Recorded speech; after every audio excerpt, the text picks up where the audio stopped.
أعوذ بالله من الشيطان الرجيم بسم الله الرحمن الرحيم إن الحكم إلا لله ইসলামী আন্দোলন বাংলাদেশ শরীয়তপুর জেলা কর্তৃক আয়োজিত আজকের এই গণসমাবেশের প্রধান অতিথি হিসেবে উপস্থিত থাকবেন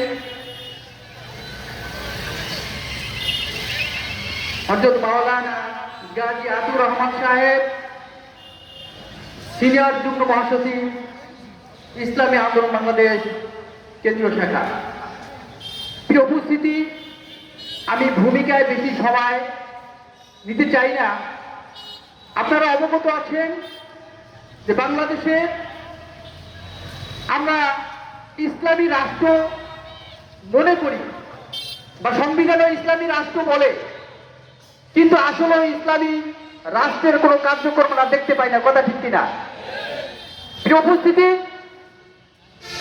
আমরা বাংলাদেশ যেরকম ইসলামী রাষ্ট্র হিসেবে বিশ্বের বুকে নাম লেখা রয়েছে, ঠিক আদর্শিক ভাবেও বাংলাদেশকে ইসলামী রাষ্ট্র বানাতে চাই। কথা ঠিক কিনা? দোয়েল পাখি যেরকম জাতীয় পাখি হিসেবে তার কোনো উপকার হয় না, শাপলা ফুল যেরকম জাতীয় ফুল হিসাবে তার কোনো উপকার নেই, কাঁঠাল জাতীয় ফল হিসাবে তার কোনো উপকার নেই, ঠিক আমরা চাই না বাংলাদেশের মানচিত্রে, বিশ্বের মানচিত্রে ইসলামী নাম থাকুক বাংলাদেশের, আর ভিতরে অইসলামিক কার্যক্রম চলবে, এটা আমরা চাই না। কথা ঠিক কিনা? ইসলামী রাষ্ট্র হিসাবে যেরকম বাংলাদেশ রয়েছে, বাংলাদেশের সংবিধানও ইসলামী আইন অনুযায়ী চলবে। কথা ঠিক কিনা? ঠিক ইসলামী আইন চালাবার জন্য যদি অইসলামিক লোক ওই জায়গায় বসে, তাই ইসলামী আইন কেমনে চালাবে? বলেন, ইসলামী আইন চালাবার জন্য ইসলামী শিক্ষায় শিক্ষিত হওয়া দরকার আছে না নাই?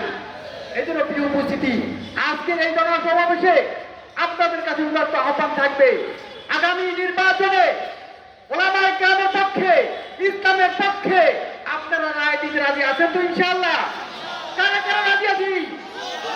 প্রিয় উপস্থিতি, আর যদি বাংলাদেশের এই অবস্থায় আমরা ইসলামকে ক্ষমতায় নিয়ে আসতে না পারি, আর কোনদিন পারবো কিনা এটা আমরা জানি না। কথা ঠিক কিনা?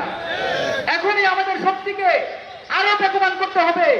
Man to man, door to door, সকল মানুষের কাছে ইসলামের বার্তাটা পৌঁছে দিতে হবে। কথা ঠিক কিনা? আর পিয়ার পদ্ধতির বিকল্প বাংলাদেশে কোনো নির্বাচন হতে পারে না। কথা ঠিক কিনা? অবশ্যই পিয়ার পদ্ধতিতে বাংলার জমিনে নির্বাচন হতে হবে। ভিন্ন কোনো মত যদি বাস্তবায়ন করার চেষ্টা করে, ভিন্ন কোনো ষড়যন্ত্র করার চেষ্টা করে, এ বাংলার আপামর জনতা পীর সাহেব দরবারের নেতৃত্বে ওই ষড়যন্ত্রকে নস্যাৎ দিতে দিতে প্রস্তুত আছি ইনশাআল্লাহ। প্রিয় উপস্থিতি, আগামী নির্বাচনে ইসলামী আন্দোলনের পক্ষে রায় দিয়ে, ইসলামের পক্ষে রায় দিয়ে জাতীয় সংসদে ইসলামের পতাকাকে পথ করে উড়াবো ইনশাআল্লাহ। আল্লাহ সুবহানাহু ওয়া তাআলা আমাদের সকলকে ন্যায়ের পক্ষে, মানবিক পক্ষে, জনকল্যাণমূলক কাজে অংশগ্রহণ করার তৌফিক দান করুন। আমিন। ওয়া মা আলাইনা ইল্লাল বালাগ। আসসালামু আলাইকুম ওয়া রাহমাতুল্লাহ।